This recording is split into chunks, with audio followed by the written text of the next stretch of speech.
Hello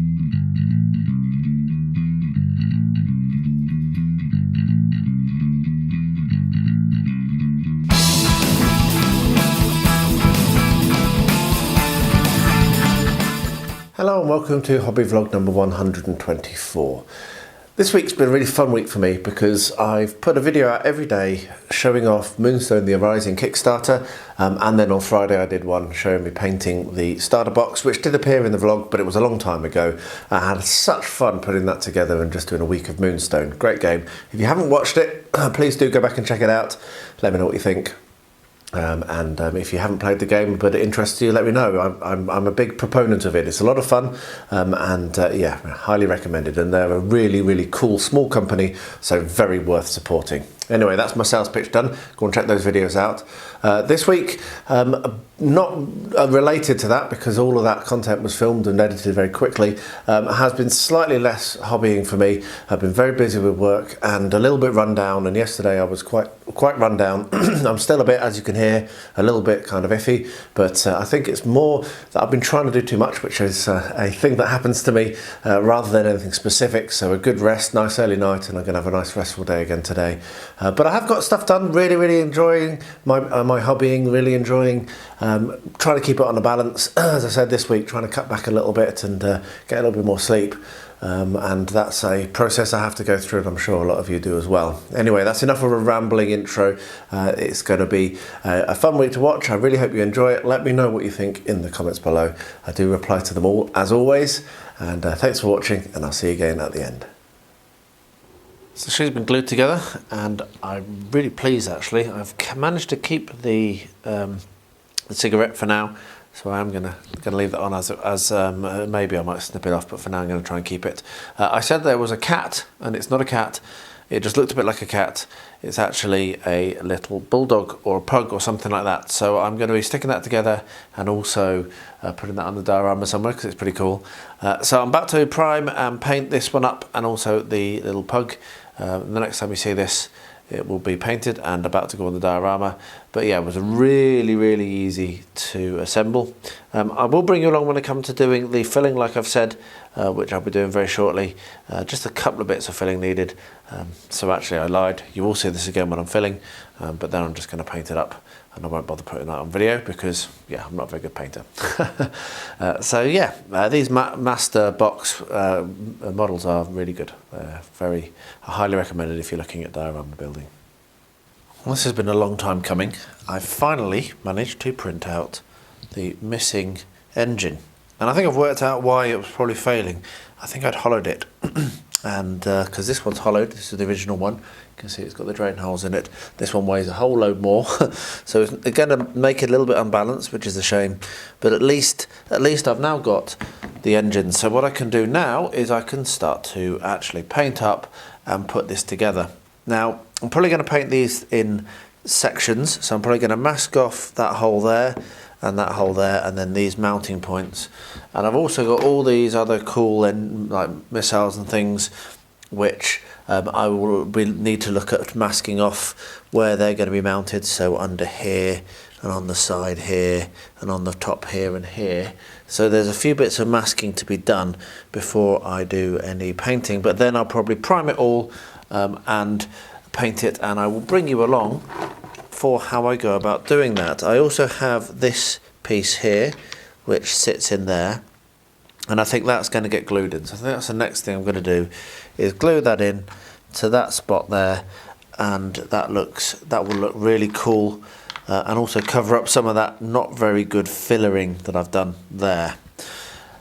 So yeah, so I'm going to get that glued down and get the masking done and get the priming done, and then I'll bring you along for the painting. And yeah, I am pretty stoked to have finally got it printed.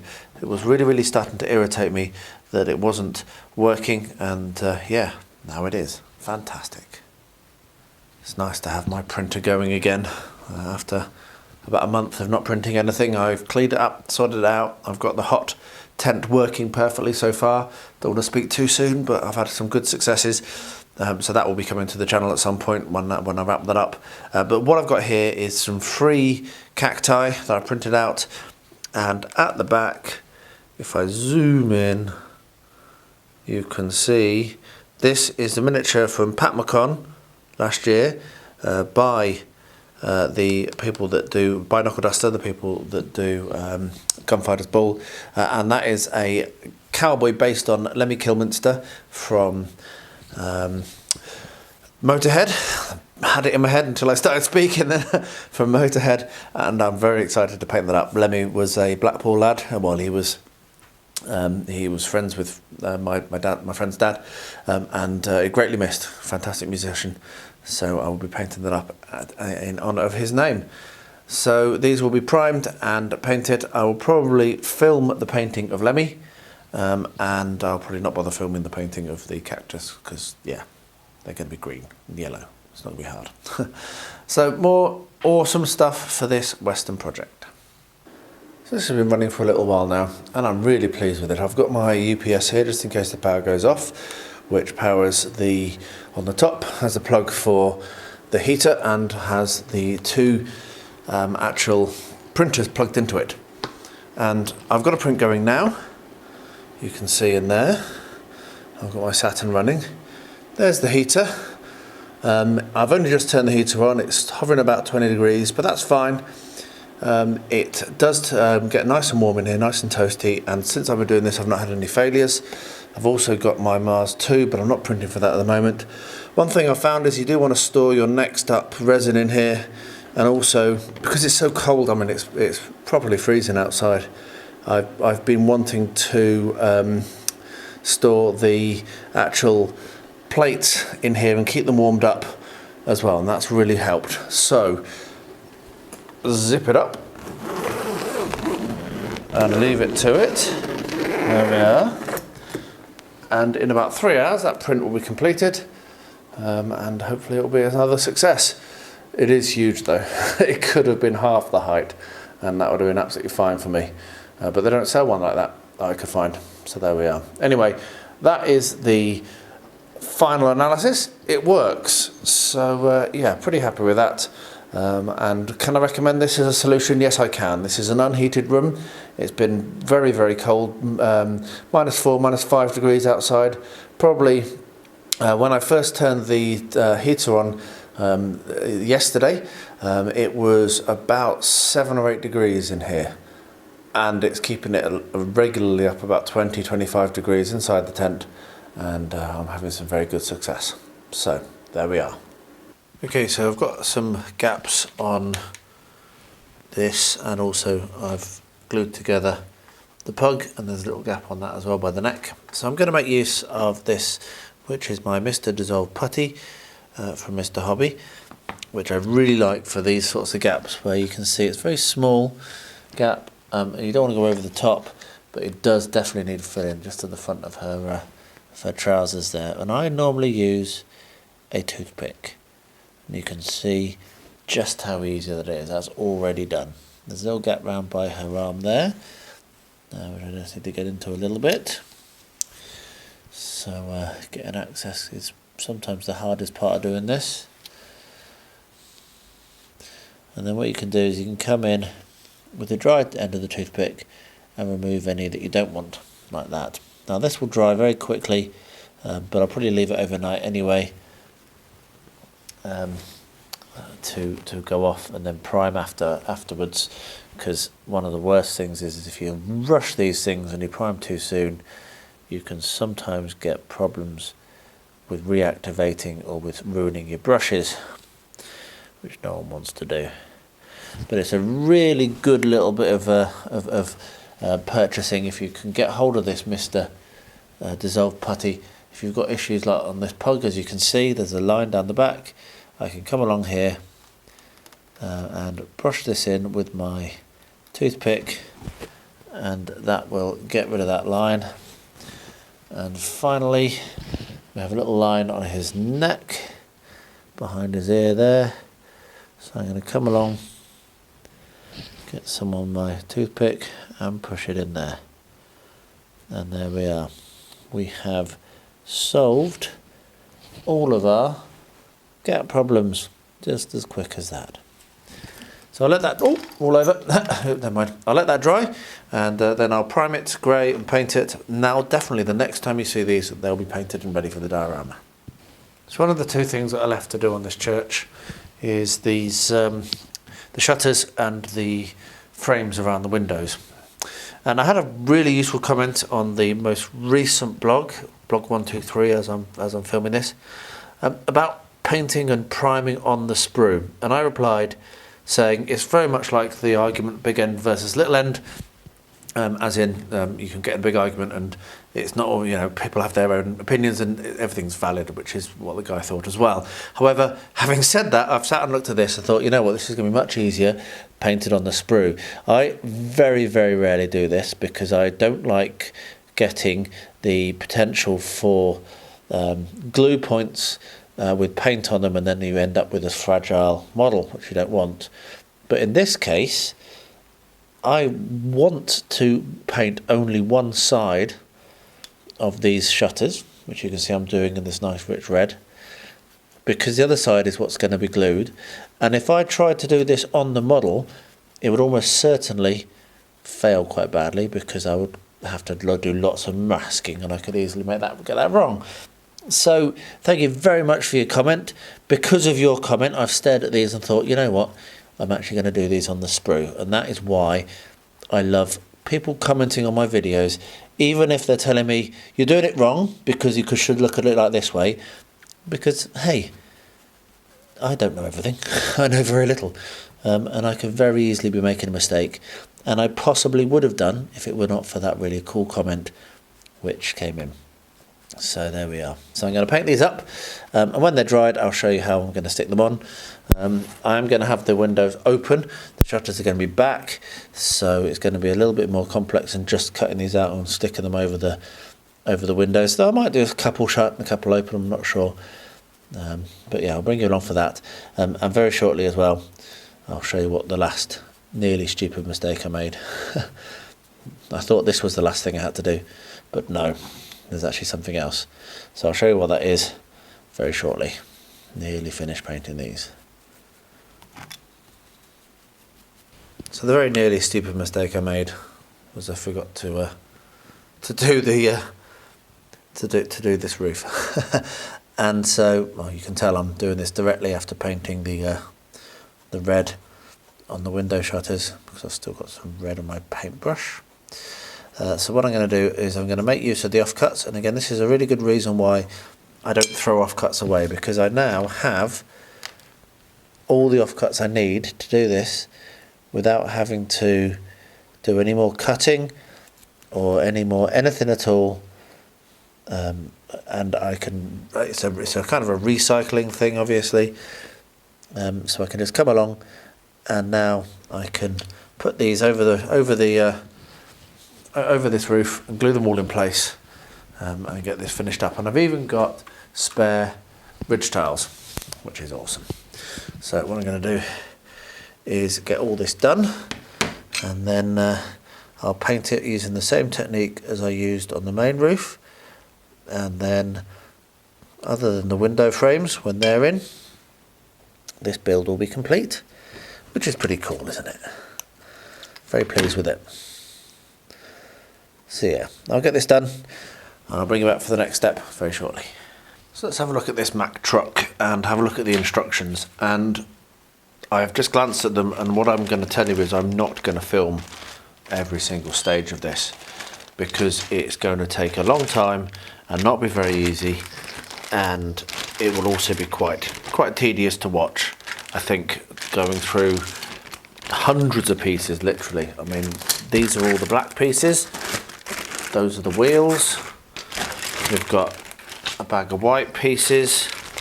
We've got a bag of silvered pieces, which is cool. There's the cab, and there's the clear pieces. You can see there's a lot going on here.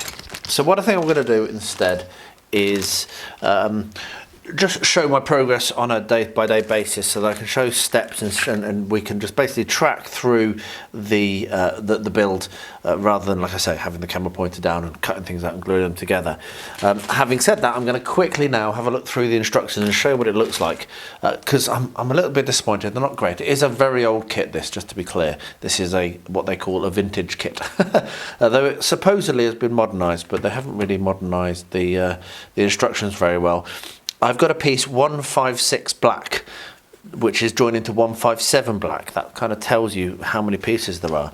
And then over here I've got 217 black against 151 black. Now that's pretty cool in that they tell you the number and the colour, and that means it's going to be a bit easier to isolate and identify where the parts are on the sprues.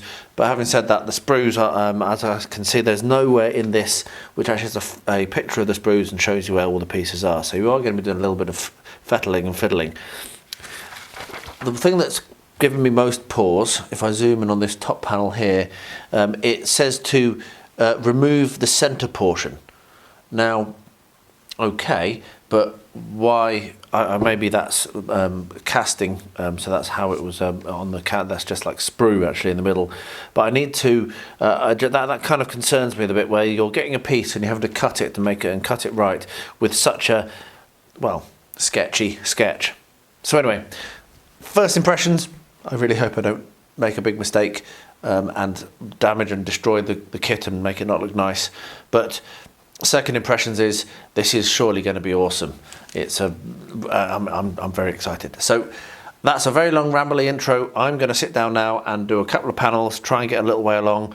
I'm quite tired from the day, but I'm going to give it a go now, and I'll be back at the end of the evening to show you how far I've got. And yeah, we'll just crack on through this and hopefully get this made in the next couple of weeks. Well, I got to halfway through step 4. I've done the wheels, which were okay actually, and the instructions for cutting actually worked. It was quite obvious what to do, thankfully, so that wasn't too painful. It didn't start off very well because the very first instruction says get 157 and 156 BK, and actually it was 162 BK, so that wasn't the greatest start. But after that, everything has been numbered correctly, so that's a relief. I've not finished step 4. I've still got to do the brake assembly, air brake cylinders, and some other bits and pieces in the middle, but I'm just got too tired. So, and this was quite a satisfactory place to complete it, to finish the day. So yeah, so I'm going to. I'm just going to stick on with that now. I'm going to leave it there, pick it up again tomorrow. The other thing is I'm not 100% sure which is the driver's side and which is the passenger side. And it says use 199 on the driver's side and 198 on the passenger side for the air brakes. And I'm just too brain dead to work that out right now. So I'm really pleased with the evening. Real good fun. Just chucked some YouTube videos on and cracked on with it. Yeah, the instructions are pretty good so far. We'll see how long I think it's fun for, because yeah, right now I'm enjoying it, but yeah, we'll see how long that lasts. Well, as you can see, I've masked up the areas I want to mask, so the mounting points for the weapons and for the engines, and also the mounting points on the engines.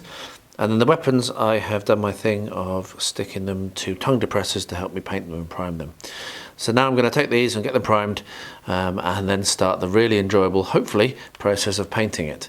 And then I'm going to have to work out what I'm going to put it as a base, because I did it flying, which might now, in hindsight, have been a mistake. But I can always print another one, I suppose, can't I? So now the final bit, which is sticking on the window shutters. And what you can see here is one I prepared earlier, where I've already trimmed it so that I can do the shutter open. Of course, if you're going to do the shutter closed, just leave it whole, and you can stick it on over the top like that. But what I thought I'd do is show you how I'm going to go about making it with the shutter open. So if I point the camera down towards where my pieces are, what you need is a sharp hobby knife and this tip, cut from the back. It's a really, really simple tip, but it's one that makes it so much easier when you're cutting out cardboard sprues, because you can see exactly where it's got its tabs still to be cut, and you can do the cut much more efficiently. Now, if I were to be trying to do this cut not from the top, it would be really, really hard. So we cut out the centre like this, nice and easy, just being very careful with your blade, and that should just pop right out now. There we are. I didn't quite cut that top one, having said it's easier to do it that way, but very easy to quickly nip in there and do that. There we are, so that's that. So now we've got our frame. What you then do is you separate down the middle. Again, it is easier to do it from the back. I wouldn't have had that little bit of burr if I'd have done it from the back. And then the key point here, when you're gluing this on, is to, because we've painted it, remember you're actually going to swap the sides. So I'm going to glue each of these shutters on like that to each of the frames, and then when they're glued on, I will then come back and stick the frames around the windows. So that's what I'm going to do. Just going to use PVA. I will bring you back when it's finished, because that will be the last thing.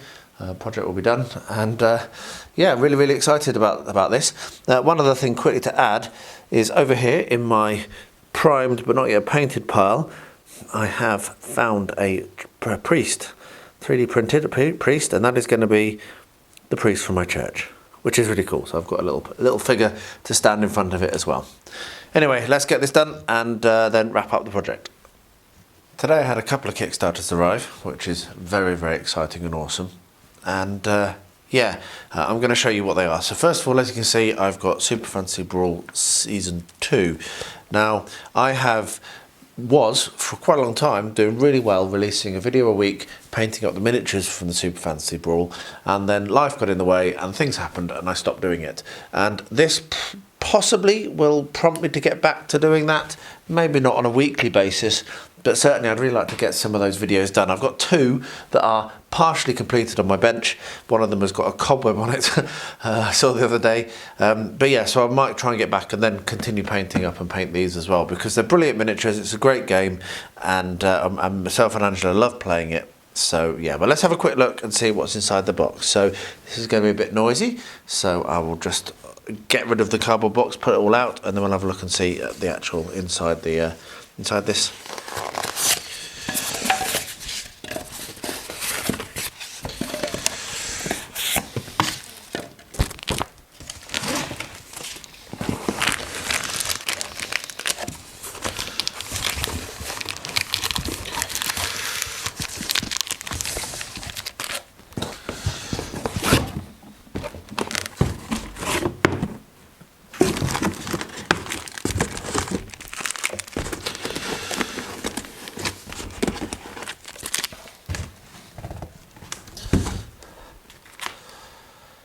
Okay, so that was relatively easy to do, and also relatively weird packing, in that it's not actually, it's just like dropped in the box, but it's okay, I think. So what we've got here is the core box sleeves kit, 40 poker sized and 50 mini poker sized. Okay, what we've got here is cards. So I think these must be cards that are actually fixing mistakes, because that's one of the guys from the first campaign, Goldar. Yeah, so it looks like there's a couple of fixes that have gone in between the previous campaign and the new one, so I'm going to have to go in and swap out some cards, but that's fine. We have another pack here. I'm not going to open anything this time. I'm just looking at what's in the box. I'll probably do a separate unboxing video going through everything. We've got another one here, which is expansion sleeves kit, and then here we've got some more, 100 more poker sized sleeves. So that's all the cards. Let's get them out of the way. Here we have the rules. So I'm presuming that this is again going to replace the rules that I've got and has been updated and improved, because I know there's been quite a lot of updates. It's a great game. I really can't recommend this highly enough. I was a big Mythic Games fanboy. I was a big fan of theirs. Less so now, because they've become quite unreliable, and in my opinion there's quite a lot of issues that they haven't resolved, which I've shouted at them about a lot and they haven't listened, so that's one of those things. But this game is brilliant, you can't knock it, so I would recommend you go and pick it up if you can. And then the final things to look at are, we have 9 more heroes. So here we have, I don't know that I'm going to be able to tell you what their names are because I don't think it says on it. No, it doesn't, that's a bit rubbish. And I'm not going to unpeel the box at this stage. So we'll just show you the pictures. We've got a girl in a wheelchair, got like a cat person here, some kind of like bubbly thing going on, not sure. As you can see, I've not paid much attention. Here we've got some heavily armoured knight and another with a big sword, and looks like that one's flying. So there we are, it's interesting. And then last but not least, hot trick, we have, looks like a kind of like steampunky type one, like a highwayman and a monster. So there we are. So I will do a proper full unboxing when I know a little bit more about it, when I actually understand what I'm talking about, and I'll have a look at the cards and have a look at the miniatures. But for now, that's really cool to have received. So I'll put that to one side and show you what the next box was. So next up in this box is the One Ring role-playing game. Now, I've been waiting for this for a long time. I really want to get a game of it in, and I'm really hoping that I'll be able to. So again, I'm going to go into big detail on this. I'll do a proper unboxing video, but this is what's arrived. So it came with some dice. I took both of the maps, and they are on cloth, which is awesome. So when you're role playing, you can put these down as mats or as on the table, and you can be able to see where you're going. And I really can't wait to see them. That's probably the thing I'm most excited about, funnily enough. Then we have the One Ring starter set. Now, if you're impatient and you want to go and see someone who has done an unboxing, go and check out Troy over at Facility D20. He did a fantastic unboxing video of this, well worth going to see. I will try and remember to put a link to it in somewhere up above here somewhere, don't know where it will go, but yeah, go and check that out. Troy at Facility D20, his video was brilliant. I also got, of course, I got the special edition red leather book. It's in single-use plastic. There'll be no sniff going on in this video, that'll have to wait for the proper unboxing. And then I got the GM screen as well, which I think is a good idea to have. It contains a load of like cheats and stuff, so to the rules and what have you, and also it's just beautiful artwork. So there we are, the One Ring finally arrived. I've been waiting for that. I've been looking forward to it for a long time, and I'm really hoping that I'll be able to get a game in soon. I'm hoping to get a game with a bunch of people across the world. It's going to be an online one, and yeah, now it's here, we can start to plan that. So that's very exciting. If any of you have backed it and would be interested, leave me a comment below. We'll try and sort that out, see if we can get you involved. So yeah, don't be shy. Very, very, very cool day today. Well, I've finished painting up the war wagon and all of the horses, as you can see, the draft horses. And as you can also see, my plan of putting this onto a single A4 sheet of MDF ain't gonna work. Which is actually quite frustrating, because I want to try to rig together all of the horses, and it's gonna go over a gap. So I'm gonna think about this for a little bit. I have an option here of putting the 6 horses with the war wagon on one and 4 on another base that I can butt up, and then potentially having the lines going. Not a big fan of that. What I could also do is join them together, and that's probably my current ideal. So actually stick these together, so with PVA in the middle would do it, and then put strips over here to strengthen it. I will almost certainly be cutting to make it a little bit more of an interesting shape, so it's not just like a big wide one and a narrower one, so I won't leave it as a full as it is here. But yeah, there's some thinking to be done on this. So I'm going to sit down, work out whether I'm going to look for a different material to base it on. That is another option, obviously. Could do it onto thin XPS, the black XPS that I use. But I was hoping that this would be quite hard wearing. But going across that break, that concerns me slightly. So anyway, I'm not sure what to do, going to think about it, but really cool to have got everything painted up. Really like how they look, very, very pleased, and hopefully very soon I'll be back with the with actually what I'm going to do for the basing. Right, so I've primed this up, and last night I had a really nice idea about the colour scheme, and I thought yellow and blue, and I just thought that'd be really nice, that'd be really cool, and it didn't really strike me or occur to me when I thought of it that actually that's a really awesome colour scheme, and I'm going to really prioritise to get this done because of course it's the Ukrainian colours for the flag, and I think that it was subconscious, and it was definitely inspired by how much that's on my mind at the moment, and all the events and horror that's going on, and so yes, I'm going to paint this up yellow and blue. I'm not sure what I'm going to do after that, having some thoughts, but yeah, I'm going to get this painted as well and as quickly as I can to get it finished, and yeah, I'm having some thoughts which are still pondering, but I'm not going to reveal them yet. Yeah, very excited to have got this done. I feel like maybe that was a bit of fate that this has been finished now and not 3 or 4 months ago. So yeah, I'll probably film some of the painting as well, some of the progress at least. I'm not going to do a painting video on it, but yeah, I won't just do this and then show it finished. I think I'll do a few bits, and I've also had some really cool ideas about the display piece, which I'm going to explore, and it will teach me a few new things. Obviously it's going to be flying, that might give you a hint as well, but again there'll be lots more to come on this. So yeah, I just wanted to quickly talk about the colour scheme. Yellow and blue, definitely yellow and blue. So after making the previous clip where I bemoaned the fact that I didn't have a bit of MDF large enough, I remembered that I've got these offcuts of plywood. And these offcuts of plywood are going to be perfect. As you can see, this one's long and thin, which is basically what I need. So what I'm going to do is make use of this. I will be doing my usual thing of cutting it slightly too large initially, and then clamping it down to prevent warping while I'm doing the wet progress, and then I will trim off the excess afterwards. So I've got myself a marker, and what we're going to do is we're going to lift across the horses and work out roughly where we want to cut.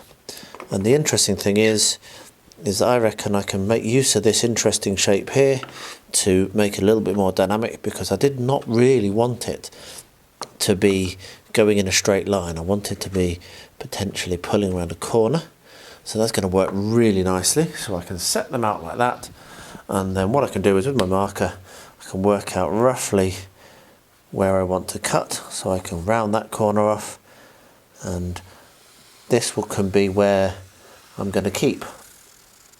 So quite a nice base, quite a nice big base. That allows me even to make those a little bit more central.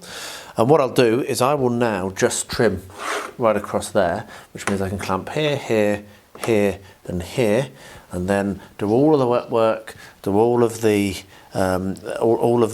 like terrain and the scenic glue and paint and all that.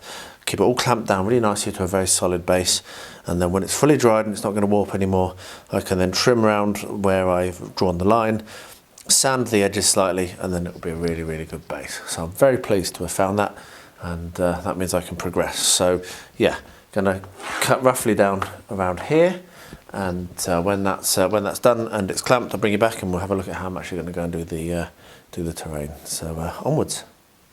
So the next section here has arrived for the diorama, and this is a 1/24 scale service station, which will be being used on the display, of course, because I will have my Big Mac truck parked up outside this, and then the hell no, I want to ride, I want to drive girl stood next to it with the driver talking to her. So this is really cool to have arrived. I ordered this on eBay and it arrived, brilliant service.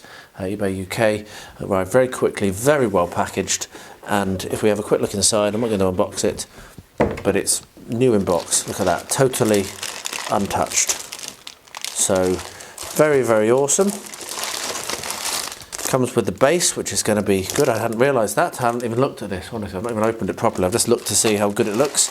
I've not dug into it. So it comes with a base, so I'll be able to build on that and then maybe extend that for my actual scene. So yeah, pretty pleased that that's arrived. I will be building that in the same way as I'm building the truck. So I'll just tell you, like, return to it every now and then with progress reports. I'm not going to show how to build it. If you want to know, buy it yourself and build it. Though I don't know you'll find it. This is quite a rare kit. But yeah, just going to crack on through that, and that's going to be a really good base to put the truck on. Really happy. So onwards and upwards. So, clamp down, but I didn't plan it very well because what I actually should have done is extended it a bit longer at this end because I've not been able to get my clamp onto that far corner. So while I've got 4 clamps just to keep it flat and even, I've had to go with the old weight trick in that corner, which is not as reliable as a clamp, but anyway, here's what it is. What I've also done is drawn on roughly the edge of where the track is going to be, because this war wagon is not going to be riding over the top of vegetation and big boulders. So that's going to basically roughly differentiate between where I'm going to have gravel and where I can have bigger boulders and plants. So that's what that's for. So what we'll do is we'll move these back out of the way. I seem to be lifting horses on and off of this all the time at the moment.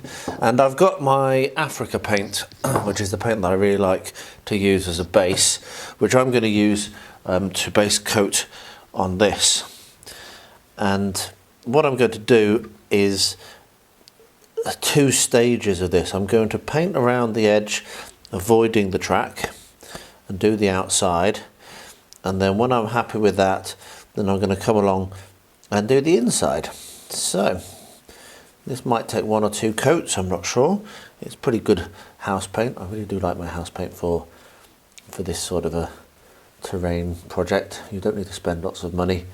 Buy a big pot of house paint and it'll last you for years. This one has lasted me for years and years. Funny enough, someone just commented on the video that was when I first started using this Africa paint, which was my snake temple. If you've not seen that, go check in my back catalogue, and it's one of my favourite builds I've ever done. Very, very proud of it. But that was what I bought Africa for, to do the walls of that. I learned a lot on that build. A lot of the things that I do now, I learned for the first time on that build. Anyway, enough nattering. That's going to dry. I will check it when it has dried and see if I need to do another coat. But if I don't, then I'll come along and start to put the texture on. So this is going to be quite a quick build. It's not going to take too long.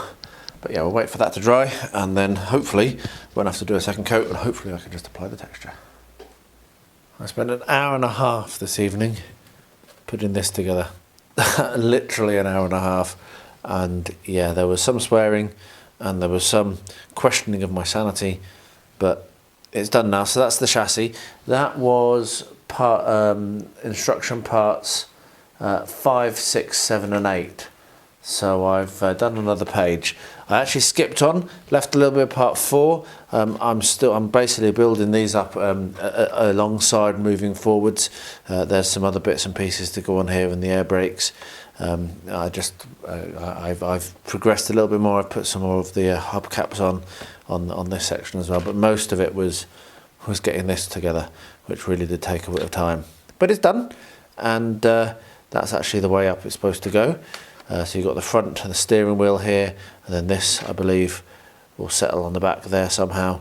So yeah, we're making progress, but yeah, that was a mission and a half. I'm glad it's done, but yeah, it took a bit longer than I expected to get those steps done this evening. So this week, managed to get these pictures framed, which came from the Mindwork Games Kickstarter, which was pretty exciting.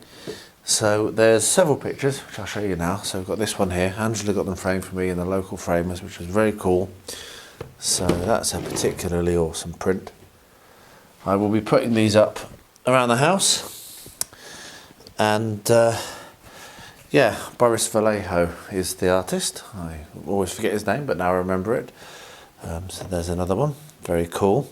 I really need to get the names for these, and what I probably will do when I have the names is I will print out and put them onto a label on each of the pictures, or below the pictures, one of the two. So there's the other one, and here's another one. They really are very, very lovely, and the frames that Angela managed to get for them are great. Just a simple black frame, they work absolutely perfectly, so I'm really, really pleased. And the final one I'm particularly excited about, because it is Army of the Damned. This is the one that I do know the name of, because I have the Mindwork Games sculpt of the picture. So at some point I will be making this and I will mount them together. So I'll put this on a shelf underneath, and that'll be really, really cool. So that means I'm going to hold off on hanging this for now, because obviously I don't want to hang it until I absolutely know where it's going to go and how it's going to work. But yes, I'm very, very pleased to have these framed. Thank you, Angela, for getting it done. And yeah, at some point soon now, I will try to get Army of the Damned made up, and we'll do a little display together. So there we are. So I can't remember exactly who it was who suggested this, but it was someone on one of the Discords I'm a member of, the Wild West Gaming Discord. Actually made use of one of these toy trains and turned it into some fantastic scenery for Wild West. And so today I took Rosie to the toy shop because she's been a very good girl and she deserved it. And while I was there, I had a look and I found this, which is perfect. It comes with lights and sound and all sorts, which obviously I'm not that interested in. But what it comes with is the train and track. And so at some point this will appear on the channel. I'll show how I'm going to convert this and turn it into nice playable scenery.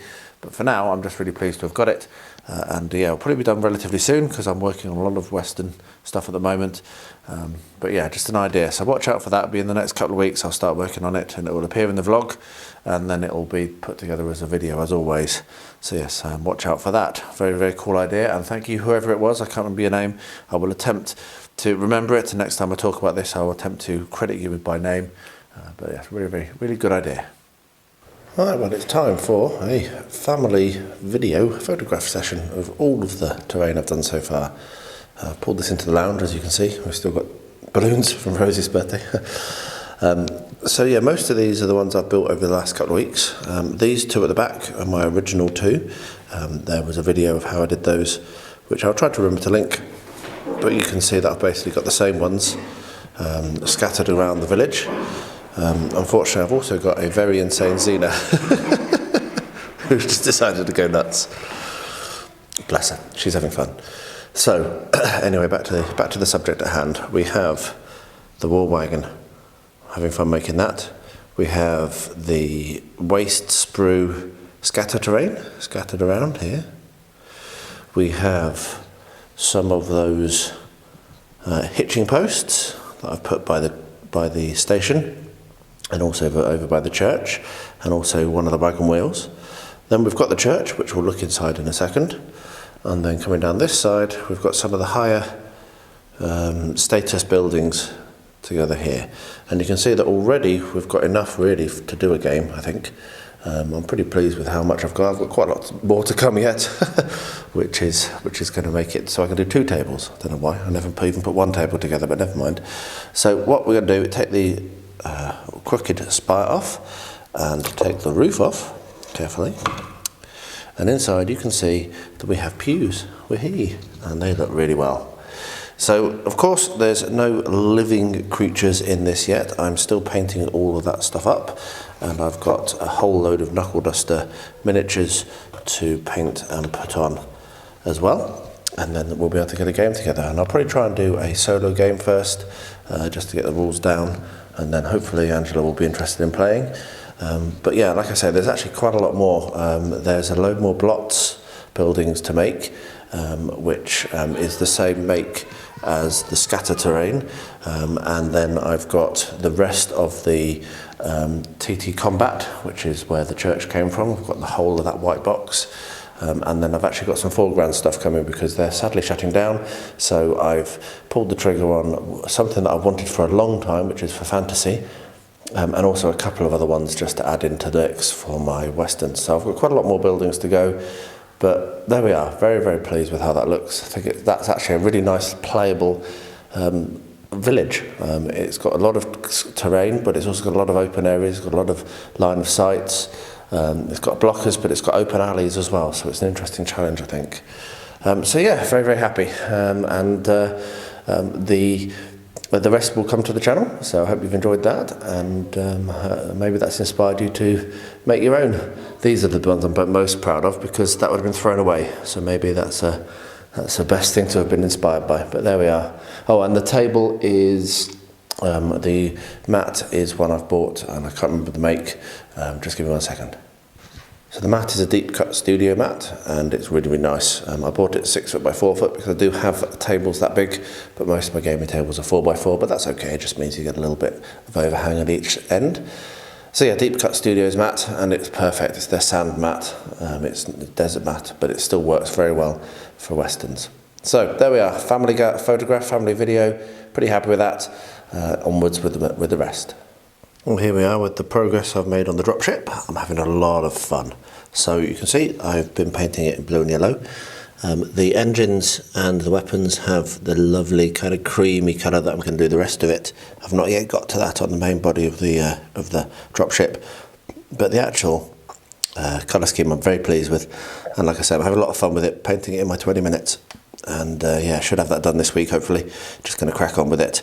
The masking has worked well to keep those contact points clean, and I will just glue it in place, and then we'll do a diorama with this. But yeah, very, very happy so far.